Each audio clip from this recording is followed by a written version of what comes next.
Okay guys, let's talk about emotional healing. Okay, so I have my little cheat sheet. I'll go through these kind of things, but I want to talk about the trauma. Okay, so these traumas can present themselves as like, where does it hurt? Is it in your heart? Is it in your solar chakra? Is it in your root chakra? You know, was there like a sexual abuse kind of thing that would kind of block your root chakra? We have to take a look at that. Like, where does it come from, right? So trauma can be anything the nervous system thinks is an attack. So say whenever that sexual act did happen, right? Something in your nervous system shut down or blocked, or you decided to take that particular moment, that situation, and move it into a container, right? That container's not to be talked about. That container's not even to be thought about, right? Because that's how you feel that you're going to get rid of it. Well, it's still there, right? So it starts to creep into relationships with your siblings, children, aunts, uncles, family, just friends, right? So I think when you start to take a look at it as to like where the characters are, who the characters were, say if it was a sexual abuse kind of thing, right? You're gonna have certain people that are around you during that time. Now, I'm not saying the person that actually abused you, because obviously they would be present, but was there another person involved? And I'm not saying anything like that person did anything to you, but that person may have been a bystander. So now you have a little bit of resentment because you're kind of thinking, why didn't you say anything? Why didn't you take up for me? Why didn't you protect me, right? So again, in that trauma box, there will be characters, other characters that are within that storyline, that particular storyline, yours, right? So let's say, before I do the sage, let's say here's your birth and then here's your present date, right? Well, maybe something happened back here, or maybe it happened here, but it kind of reflected that. So now maybe you're going into a cycle that you're not getting out of. So in that cycle, you have to think, why do I feel like I'm in this perpetual like hamster wheel? Same things are happening, right? And not necessarily sexual abuse per se, because now you're an adult. So how are you allowing other people to manipulate you, or to say things, or to plant seeds into your head, which kind of are around the topic of sex? Because again, back here you have this trauma, right? But then here it's kind of presenting itself differently, but kind of the same, but not differently, that kind of thing. So we have to figure out where it hurts, right? What does it look like? What color is it? Who was around you? What advice would you give to yourself? So say in that particular thing, like as you're doing healing work and that kind of stuff, right? You're going to have to kind of take your body, and don't stay out just to look at things. You kind of have to remove yourself and look at it as like third party, right? So you're looking at yourself and you're looking at this persons, because where's the hurt? It could have been your mom and dad. No sexual abuse in it, but maybe they abandoned you in some type of way, or maybe you realize that your life ended up this way because of their actions and their free will. So you have to remember, when you're going back through your lifespan, right? Your storyline, what are the characters in it, right? Figure out what that is, because the revelation of your timeline will change you, okay? Once you realize that and take yourself out, then you can start the work, okay? Then you can kind of parent yourself. What would you say to yourself? What would you say to your daughters, your son, that kind of stuff, to try to help them, or stand in that particular situation and go, no, baby, this isn't good for you. And they may buck the system, but you're going, no. Like, I have already experienced this. Okay, this is not good for you, because energy is going to repeat itself if you're in a cycle, right? So you have to identify the actual trauma and then reparent yourself. What would you say? How would you, almost put yourself as like, I'm your cheerleader. I'm my own cheerleader, right? So when you do that, excuse me, throat chakra. When you do that, then you can kind of put it into perspective as to like what it was, what the trauma was, who was around. But then, okay, hold on. Here's another thing. Once you figure out like who was around, who these characters were that were kind of in and out of your life, maybe, you have to realize that they're on their storyline too, right? they have their own storyline. So they're only acting and behaving in that frequency. So if the person vibrates or is at a frequency of disruption or sexual, maybe they were sexually abused, so now they're repeating it and they're going, oh, I didn't do that. No, you didn't necessarily sexually abuse me, but the things that were said within the relationship and the ultimatums that were put on the relationship is abuse.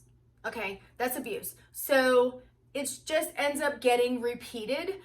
So you have to like find safety in yourself, right? You find safety in yourself because only you can trust yourself, because you're the only one that experienced it. You were there, okay?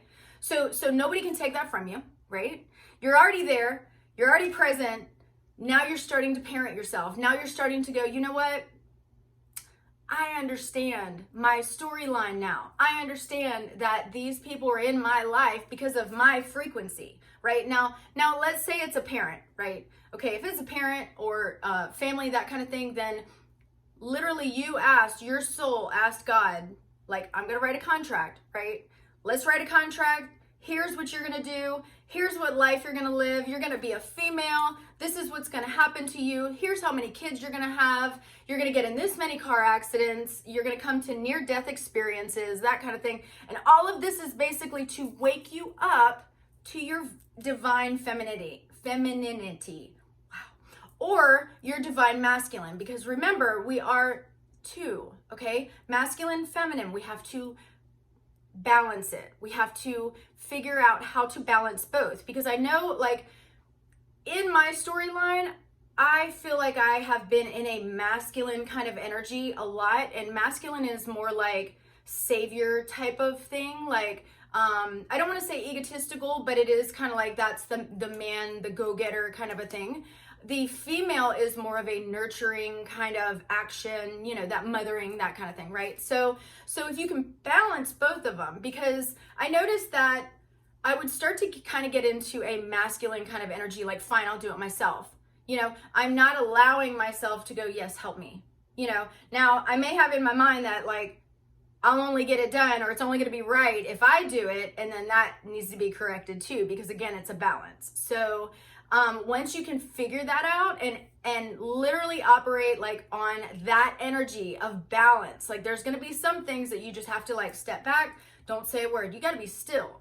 Okay, still within your mind, because once you start to unpack this, it's not pretty. Okay, think about, again, here's your timeline, right? Here's you're young, right? And as you come up, maybe 20s and 30s, 40s, right? I'm almost 50. So in my timeline, I have a longer timeline. So when I unpack things, there's things that I kind of forgot, you know, like, it was like, damn, I did do that, didn't I? You know, that kind of stuff, because again, I put it in a container, boxed it up, little duct tape, and we put it away. We're never to see it again. Well, that's great, but that's also going to leave you in a dense, low frequent kind of vibration as well, right? If you hold on to all these boxes, it's almost like the meme that you see where this guy's like trying to hold all these things. At some point, you're going to have to let some of those down. But in that case, you're going to have to let those down to do the healing. You're going to have to take it off the shelf and go, okay, what's in this? Source energy, angels, whatever you need to tell me, whatever you need to bring to light, to truth in front of me, reveal it, run it, you know, because you know you have to do the work. Okay, back then when you were a little kid and this particular trauma happened to you, right? There wasn't any, you may have felt, there was nobody around, or you were alone, or you were, you know, disappointed again, or maybe you were abandoned, or like whatever little trauma thing that you have, right? So if you have that, now you have to, as an adult, you have to go back and parent yourself and be like, yes, this happened. You know, yes, your parents may have been shitbags, right? But you asked for it. You signed that contract to say, I will come here and do this, right? Wow, a lot of sage. So when you do that, then it makes more sense, because then you're kind of like, well, shit, I asked for this, right? I asked to be put in this family. Yes, was it hell, but it woke me up. Maybe you were the black sheep, okay? The black sheep sees through the shit like that. And when the other little family members are like, oh, well, you know, I'm going to fall in line, that kind of thing, but you're not, yeah, you're going to kind of be outcast, because they don't want to disrupt the waves of their fuckery, right? So now looking back at it, you can kind of go, you know what? I see the storyline. I see that I was supposed to do this, right? And I also see that these people were put in my life for a particular reason. Now, I'll go into soul contracts and that kind of stuff in another video. But at this point, I think when you start to grasp or realize that you have a bigger meaning, right? So the bigger meaning isn't to, people please and all that kind of stuff, your family and all the people around you, because you're losing yourself in the process, right? I get a lot of anxiety when I start to people please people because I don't know if I'm pleasing them right. I'm like, do I do this? Do I do this? Let me add this. Should I do this? Let me add, that's a lot. Okay. So when I started to unpack things, realize who the characters are, realize what is in the box, what's in the box, what is in the box, right? Once you start to accept, like, my storyline is not a beautiful storyline, but I appreciate it now because it got me here. Where I do know that I'm worthy, where I do know that I'm accepted within myself, because I accept myself because I've only had my storyline of experiences to know who I am, right? Do you follow? Okay, so once you once you start to experience it and start to kind of sift through some of those blocks or soul contracts, generational curses, things like that, you'll start to understand those things, those traumas, why you were on a hamster wheel, why you felt like your nervous system was shutting down when you were around certain people. That's because you were picking up on their energy, right? I talk about energy in another video as well. So you guys, emotional healing is messy.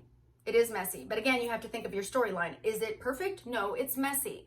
Okay? You just have to be willing to open it. And this is for yourself. It's not for me. It's not for your parents. It's not for any of that. This is for you. You are connecting back to source.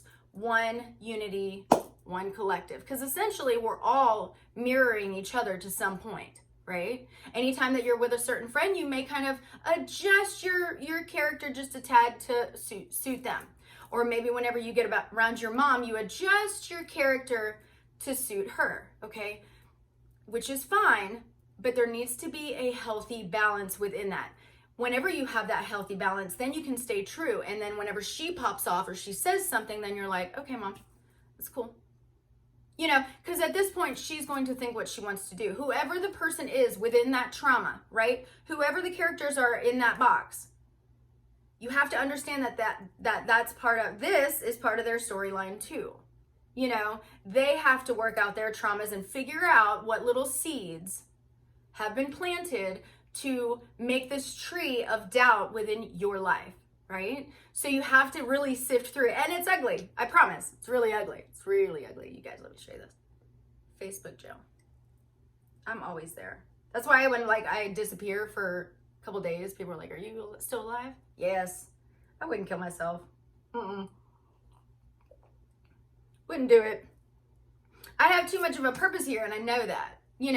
Those kind of thoughts have gone through my head, but I don't feel like I would ever do it, right? I have thought, what if I wasn't here? Or how much of a purpose do I have on earth? Those things used to go through my head. Not that I'm like, let me cut myself or let me, take a bunch of pills so I'm passed out like Marilyn Monroe. She was killed, whatever.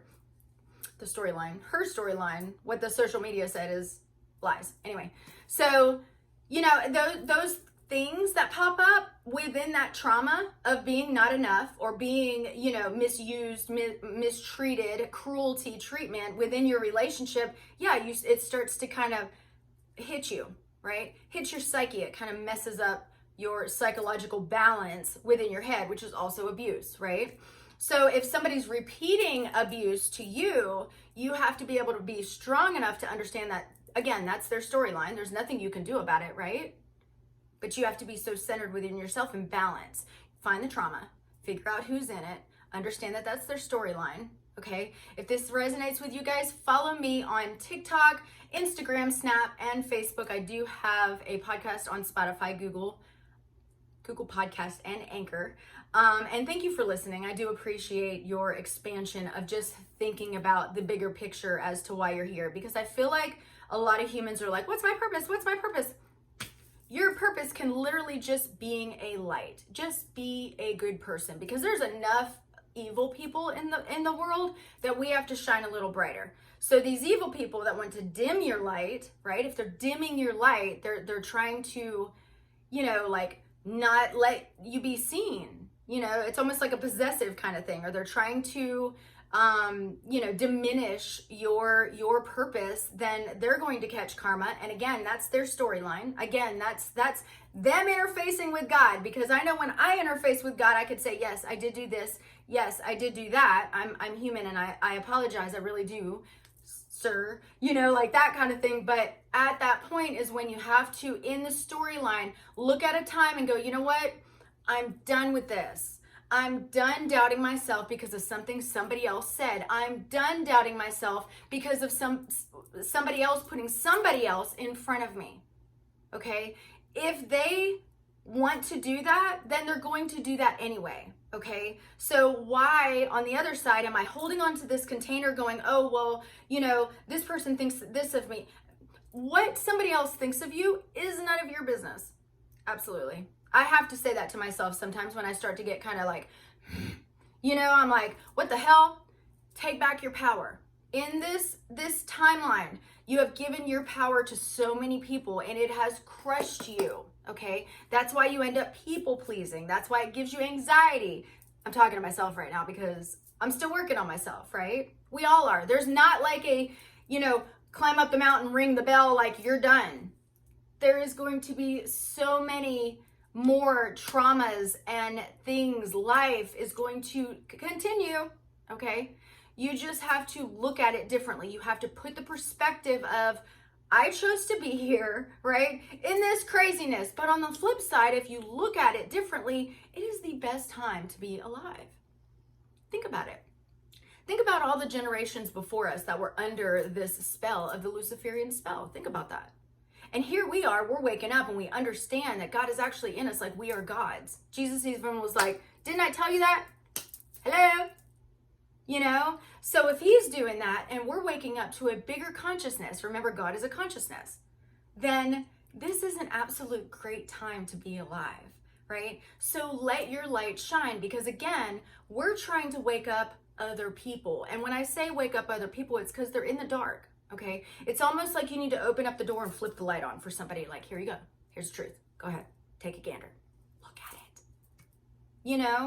So in that case, you are shining a light. Is it scary sometimes because you have to step into your power and you have to step into your purpose? Yeah. Because when God says, like, I have chosen you and I need you to shit or get off the pot, then you're going to have to do it. Because again, if when I interface with God, I don't want to be like, yeah, I didn't stand up, sir. I let other people dim me. I let other people throw up their emotions on me. Sorry, sir, I didn't stand up. I don't want to be hit with that. I want to be like, yeah, I did. I stepped into my power. It took me a year. I'm really sorry. Really sorry. A lot of things going on. A lot of emotional baggage that I had to unpack, right? But I'm here. I kept moving forward. Like there better be a purpose. There better be an outcome, right? So when I did that, I felt better. And I just want you guys to feel better. I want you to understand the storyline. And look up Dolores Cannon. She talks about reincarnation. She talks about the soul waves. She talks about how we come in here for this purpose, okay? If your purpose is literally just to be a good person to somebody else or shine your light so somebody else can see, then that's what you're doing. That's what God sees. God doesn't care if you went to church. God doesn't care if that you bought, the latest whatever. I was going to say record, album, cassette tape. God doesn't care. He doesn't care about the materialistic things. That's why the Bible is like, look to the heavens, look up, what's going on. Not down into society, into the 3D dimensions of it's icky. Don't turn back, keep walking forward. And when you start to do that, it's like, okay, you're going to start to lose people. These trauma containers, when you open them and really look at it, and look at the characters that are actually in the storyline, you're kind of like, what do I do? Do I hold on to it? Do I not? I don't feel like I should. You know, I don't want traumas that happen back here to affect now, or to affect my kids and then their generations, because I'm literally dumping it off on them. So at my age right now, I'm almost backtracking some of the things to remove some of the karma or generational curses that I know will go to my kids. I don't want that. I don't want that. So if I have to do the work and I have to open up these containers that are scary, okay? I don't know how many times I've said it. You don't want to open them, okay? You have to. That's part of being an adult. That's part of maturing within who you are and what you are for God in society, okay? It's hard. You're going to lose people. You're going to lose people. But once you start to really get down the road, then you start to kind of go, you know what? I see their storyline too. And I kind of feel sorry for them. Not that I'm any better. Not that I feel any better. I mean, I feel good because of my vibration is different than them, but I recognize that, right?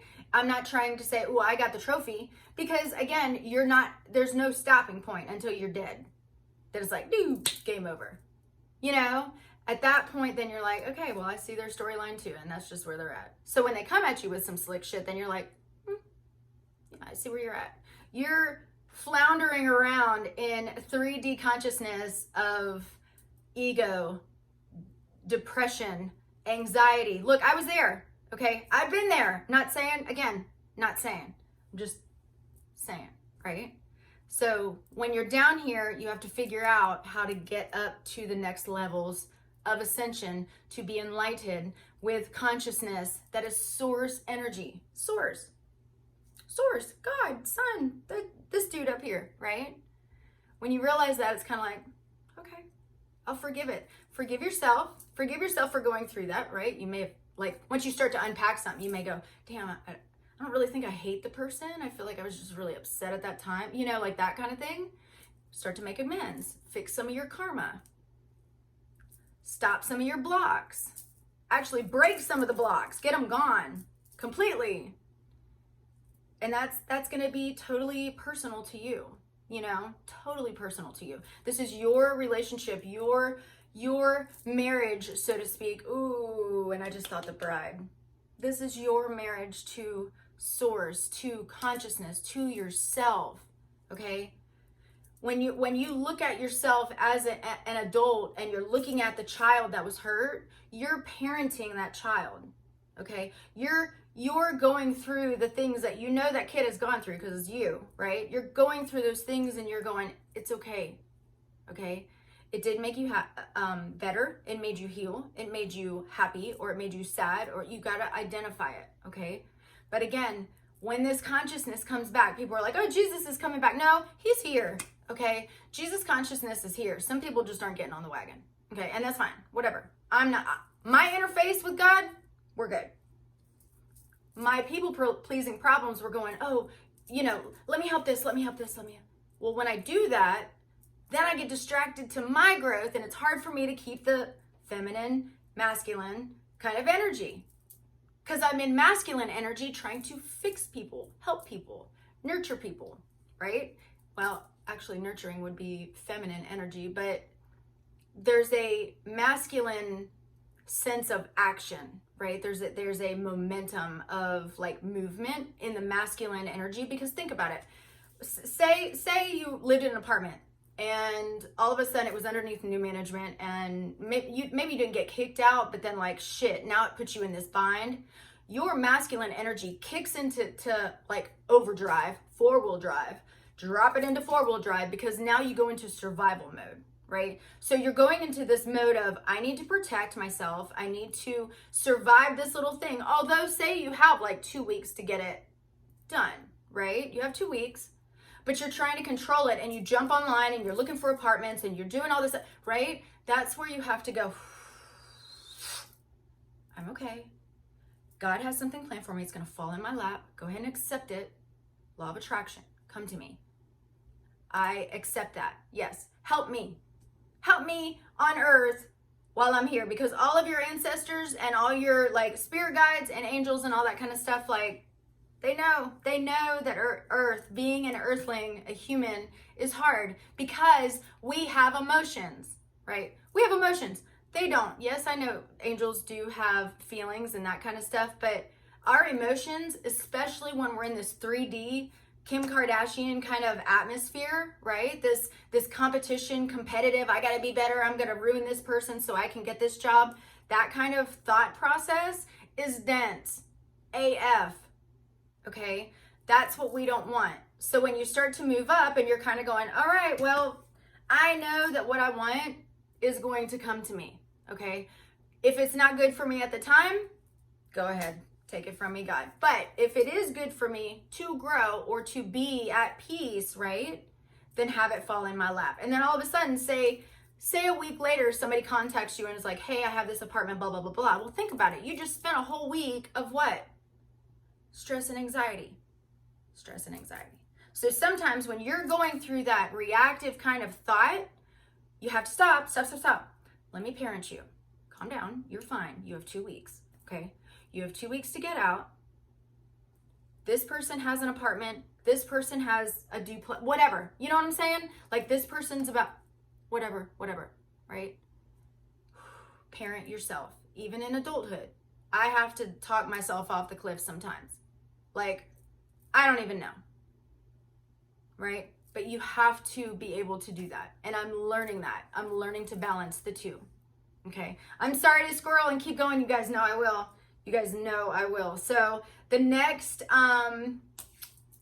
video, you guys let me know what you want me to talk about. I do have a couple that are kind of in place right now to add to the collection, but I appreciate your feedback. I love the expansion of your mind. I do love the questions and that kind of stuff that I'm getting.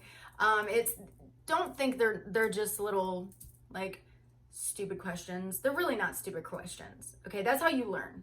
Okay, I'm not going to judge you for the question because again, you're on your own storyline and you need to learn, right? Just like when I go to my mentors and I ask what I think is a stupid question, right? I'm like, you know, sorry to ask you this, or do you think this is crazy? You know, whatever. And then, you know, they say the same thing to me. It's not stupid, you're learning, right? So I just don't want you to feel like you can't ask, but I hope you have a good day and I'll catch you on the flip side.